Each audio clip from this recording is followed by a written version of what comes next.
jika tidak akan membahayakan. Apa maksud dan tujuan pemblokiran jalan-jalan, penghalang-halangan untuk para buruh untuk menyuarakan aspirasinya? Hidup buruh, hidup buruh, hidup rakyat Indonesia. Kawan-kawan, apakah kawan-kawan sudah mengetahui hak-hak apa saja yang akan hilang dari para buruh Indonesia, kawan-kawan? Sudah ada yang tahu, kawan-kawan?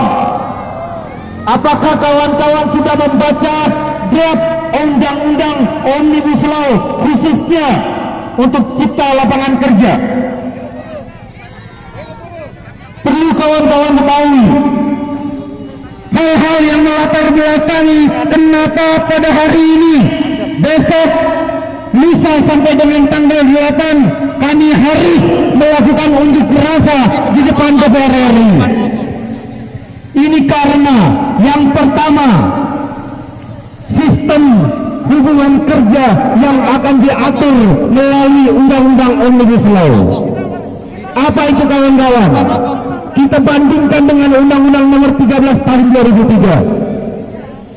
Undang-Undang Nomor 13 2003 mengatur atas pekerja waktu tertentu paling lama 2 tahun dan boleh diperpanjang 1 kali selama 1 tahun. Ini Undang-Undang 13 Tahun 2003. Tetapi melalui Undang-Undang Omnibus Law, pekerja kontrak akan dibuat sebebas-bebasnya tanpa ada batasan baik waktu maupun jenis pekerjaan yang harus dikontrak. Apakah kita akan diam saja, kawan-kawan? Mungkin bagi kawan-kawan yang hari ini hubungan kerjanya atau status pekerjanya sudah menjadi pekerja tetap, akan berpikir, wah, ini tidak berpengaruh terhadap diri saya, santai-santai saja, tidak perlu ikut-ikutan aksi. Mungkin kawan-kawan yang sudah menjadi pekerja tetap, tapi ingat, saya yakin kawan-kawan punya saudara, kawan-kawan punya anak, kawan-kawan punya keponakan yang nanti akan bekerja di negara ini. Betul, kawan-kawan? Apakah anak-anak kita rela dikontrak di perusahaan selama-lamanya? Pastinya itu tidak akan pernah kita relakan. Yang kedua, adanya yayasan. Kawan-kawan ada yang bekerja melalui yayasan? Melalui outsourcing ada? Perlu kawan-kawan ketahui, yayasan ini juga dibebaskan sebebas-bebasnya. Ini artinya tidak akan ada lagi perlindungan-perlindungan untuk para pekerja, mulai dari Undang-Undang Omnibus Law disahkan sampai kemudian hari, bahkan sampai kita tutup mata, kawan-kawan. Kawan-kawan, itu baru bicara hubungan kerja atau status kerja. Kita bicara tentang upah minimum. Kawan-kawan dibayar upah minimum atau di atas upah minimum? Di atas upah minimum. Kawan-kawan, hari ini kita boleh berbangga. Kota Tangerang khususnya Provinsi Banten pada umumnya masih memiliki upah minimum sektoral kabupaten kota. Kawan-kawan, dibedakan mana yang bekerja di garmen, mana yang menjadi pramuniaga, mana yang bekerja di pabrik logam, kimia, dan lain sebagainya. Melalui apa pembedaannya? Melalui upah minimum sektoral kabupaten kota. Kenapa harus dibedakan? Karena dari jenis pekerjaan, pekerja logam, pekerja kimia, pekerja garmen mempunyai risiko kerja yang berbeda-beda. Itulah sebabnya berdasarkan risiko kerja inilah sehingga upah harus diberikan nilai lebih berdasarkan atas risiko yang akan terdampak kepada para pekerja tersebut. Yang kedua, upah minimum upah minimum ini tetap ada di Undang-Undang Omnibus Law. Tetap ada, hanya saja kalau Undang-Undang 13 menetapkan upah minimum berdasarkan peraturan pemerintah nomor 78, walaupun pada prinsipnya kita menolak. Tapi hari ini mau tidak mau, suka tidak suka, karena kita taat hukum dan kita kalah di pengadilan Judicial Review Mahkamah Agung, kita terima PP 78. Akan tetapi setelah kita terima PP 78, kembali lagi diobok-obok lagi upah buruh, kawan-kawan. Seperti apa kebijakan melalui Omnibus Law? Kalau Undang-Undang 13, KHL atau UMK sebelumnya, ditambah inflasi, ditambah pertumbuhan ekonomi, nanti melalui Omnibus Law upah minimum boleh ada kenaikan apabila upah minimum provinsi sudah sama, sudah setara dengan upah minimum saat ini. Saya tanya, berapa upah minimum provinsi Banten? Ada yang tahu UMP provinsi Banten? 2.300.000. UMK kita berapa? Kota Tangerang 4.200.000 atau 4.199.000 UMK Kota Tangerang. Yang menjadi pertimbangan kita, kalau UMP harus sama dengan UMK 2.300.000, harus sama dulu dengan 4.199.000. Tahun berapa baru ada kenaikan, kawan-kawan? Berapa persen bedanya? Ini hampir 50% bedanya. Kita bayangkan Kota Tangerang, kita pastikan apabila Omnibus Law disahkan, jangan berharap ada kenaikan upah minimum. Walaupun ini hanya sebatas jaring pengaman, kawan-kawan. Yang ketiga, terkait dengan upah, tata cara penetapan upah minimum. Kalau tadi saya sampaikan, upah minimum ditetapkan dengan menggunakan formula KHL atau UMK sebelumnya, ditambah inflasi dan pertumbuhan ekonomi. Tapi melalui Omnibus Law hanya berdasarkan pertumbuhan ekonomi saja, tidak menyertakan inflasi, kawan-kawan. Saya tanya, inflasi kita, pertumbuhan ekonomi kita sekarang berapa?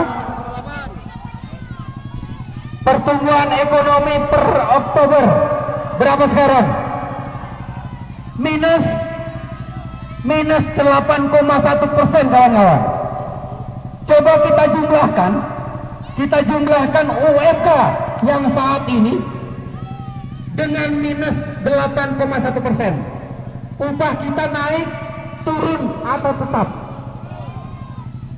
Ada perkalian, angka dikalikan minus jadi nambah. Kita tidak tahu, kita salah belajar atau orang-orang pemerintah pusat yang kebelingar terlalu pintar. Betul, kawan-kawan? Kalau mau menyengsarakan rakyat Indonesia, lebih baik bunuh saja semua rakyat Indonesia, gantikan dengan orang asing. Jangan dibunuh perlahan-lahan, karena dibunuh perlahan-lahan lebih menyakitkan. Betul, kawan-kawan? Kami cinta terhadap negara kesatuan Republik Indonesia. Atas dasar kecintaan kami terhadap negara ini, itulah sebabnya kami ingin meluruskan kesalahan-kesalahan yang dilakukan oleh pemerintah tingkat pusat. Karena tugas dan kewenangan para pemuda, tugas dan kewenangan rakyat Indonesia meluruskan apabila ada aparat yang salah langkah dalam menjalankan negara ini. Betul, kawan-kawan? Tetapi kenapa di saat kita ingin memperingatkan pemerintah pusat, kita dilarang, kawan-kawan? Kita ingin berangkat ke DPR RI, kita dihadang. Katanya seluruh rakyat Indonesia harus tunduk dan patuh kepada undang-undang serta peraturan perundang-undangan yang ada di bawahnya. Saya tanya, kawan-kawan, apakah menyampaikan pendapat, buruh menyampaikan pendapat di depan DPR RI ini melanggar undang-undang, kawan-kawan? Saya yakin ini tidak melanggar undang-undang. Bahkan kami sudah patuhi undang-undang sebelum tahun 98. Kapanpun, hari apapun, jam berapapun, bebas mau berbicara, menyampaikan pendapat di muka umum. Bebas sebebas-bebasnya. Melalui Undang-Undang Nomor 9 Tahun 98 ada aturan. Apa caranya? Kita harus memberikan pemberitahuan kepada aparat kepolisian dan instansi terkait. Tapi itu sudah kami lakukan. Setelah kami melakukan itu, apalagi yang menjadi kekurangan para buruh pada hari ini?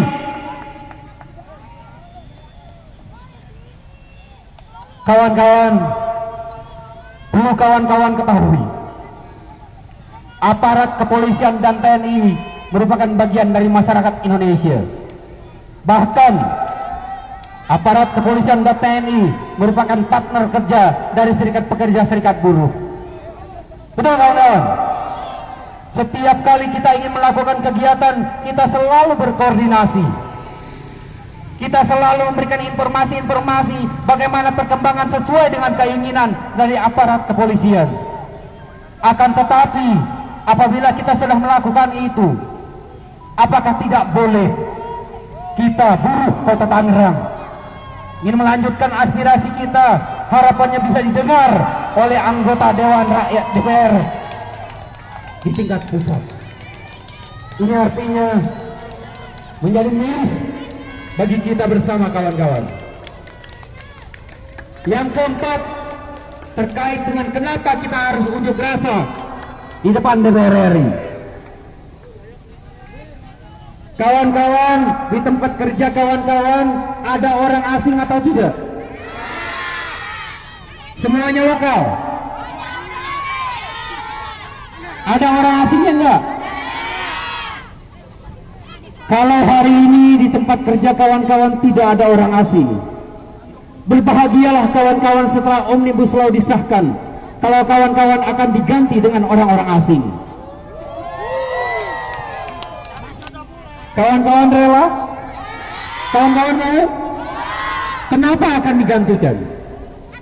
Karena Undang-Undang 13 melarang orang asing menempati jabatan-jabatan tertentu, terutama di bagian personalia.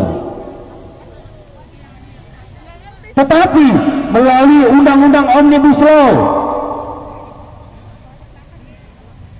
pekerja asing bebas mau bekerja di mana, ditempatkan di mana, di posisi apa, memegang jabatan apa. Kita bicara logika saja, kawan-kawan. Di Indonesia sudah menjadi adat dan kebiasaan orang Indonesia. Kawan-kawan boleh cek di perusahaan tempat kawan-kawan kerja. Apabila, saya bukan bicara ras, hanya memberikan contoh saja. Apabila personalianya atau HRD-nya orang Palembang, kebanyakan karyawan yang diterima orang-orang. Kalau HRD-nya orang Jawa Barat, kebanyakan yang diterima Jawa Barat.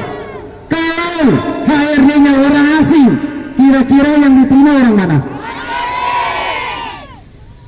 Ini clear, kawan-kawan.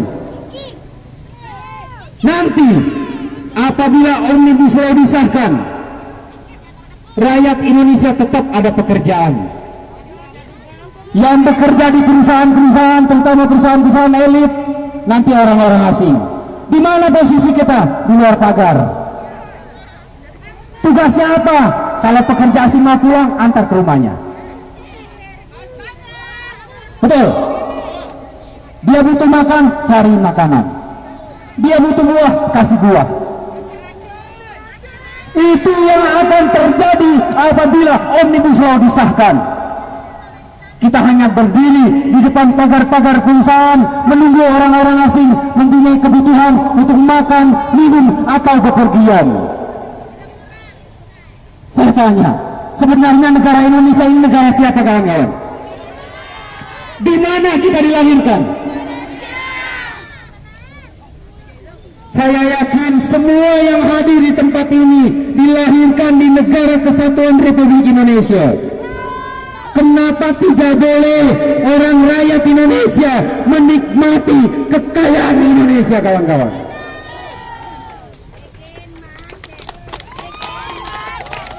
Kenapa tidak boleh rakyat Indonesia sedikit hidup senang di negaranya sendiri? Ini akan menjadi miris bagi kita, kawan-kawan. Hidup buruh, hidup buruh. Kawan-kawan, saya ingin berpesan kepada kawan-kawan semua. Hari ini perjuangan kita bukan akhir dan segalanya. Kawan-kawan, saya yakin sudah mendengar, bahkan sudah membaca atau mendapat informasi baik dari tetangga, dari perangkat-perangkat organisasi. Tanggal 6, 7, 8 kita akan tetap melakukan aksi unjuk rasa, kawan-kawan. Hari ini kita boleh dijegal.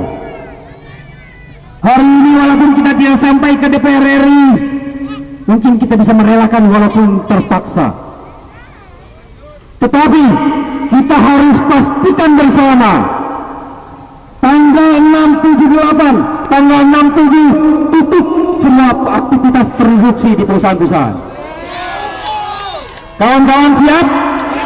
Siap? Ada yang tidak siap?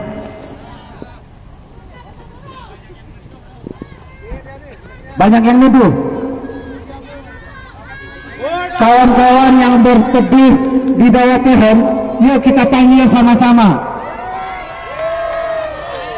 Di mana kawanku? Di mana kawanku?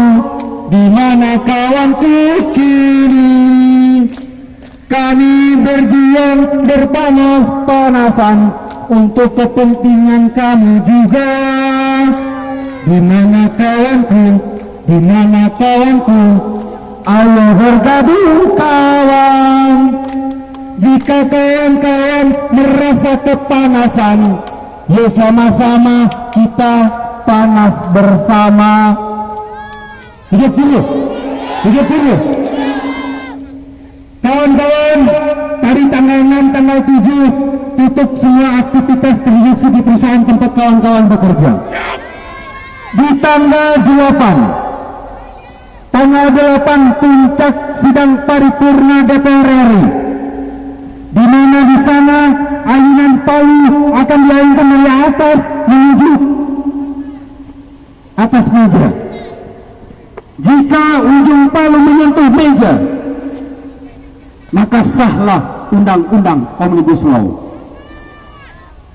Tamat sudah riwayat hak-hak pekerja.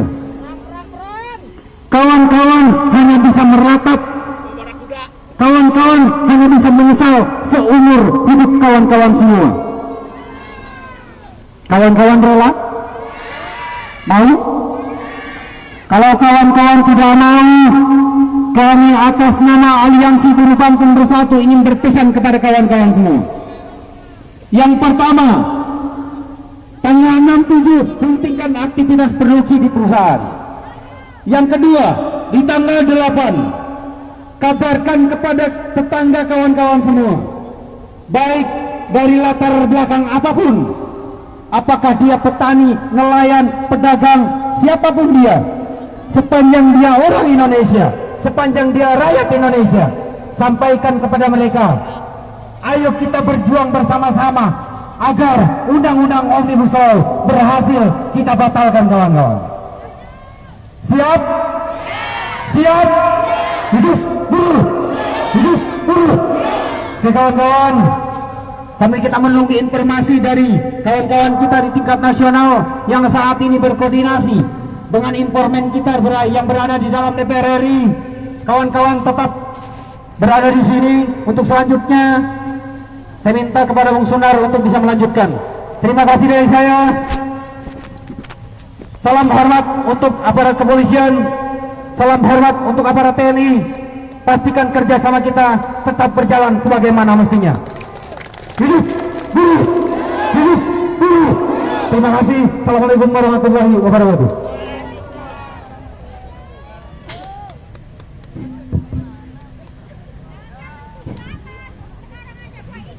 Assalamualaikum warahmatullahi wabarakatuh. Mohon izin untuk kawan-kawan pimpinan pekerja serikat buruh, saya menyampaikan pandangan terkait dengan Omnibus Law. Yang kami hormati kawan-kawan Aliansi Buruh Banten Bersatu dan seluruh pimpinan, baik pengurus cabang, pengurus wilayah, dan juga seluruh pengurus tingkat perusahaan, dan juga kawan-kawan anggota buruh yang hari ini hadir untuk mengikuti aksi penolakan Omnibus Law. Aplaus buat kawan-kawan semua.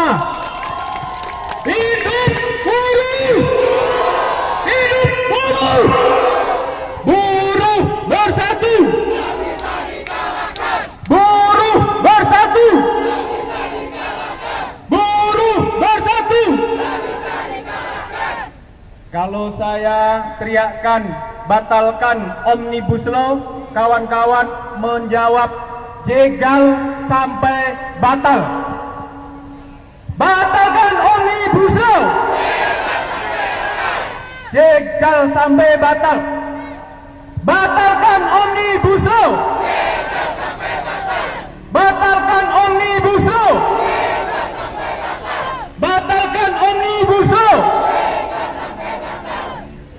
Baik kawan-kawan, seluruh peserta aksi penolakan Omnibus Law yang kami hormati, pada hari ini kita memulai aksi perlawanan terhadap Omnibus Law.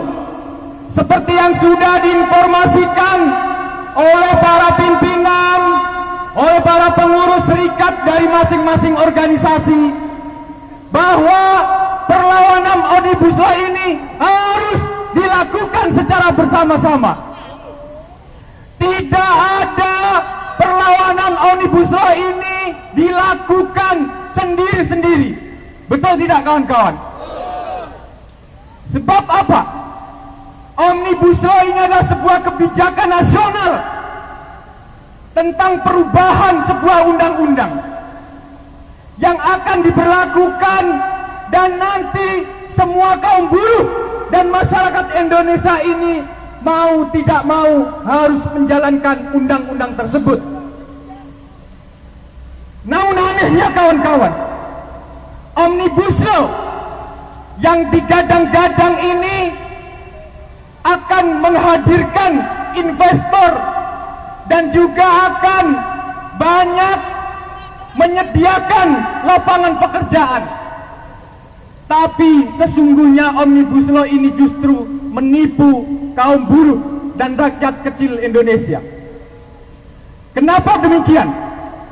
Karena salah satu klaster di dalam Omnibus Law yakni klaster ketenaga kerjaan. Seperti kawan-kawan ketahui bersama, justru banyak merugikan kaum buruh. Tadi sudah dijelaskan panjang lebar bagaimana proses pembentukan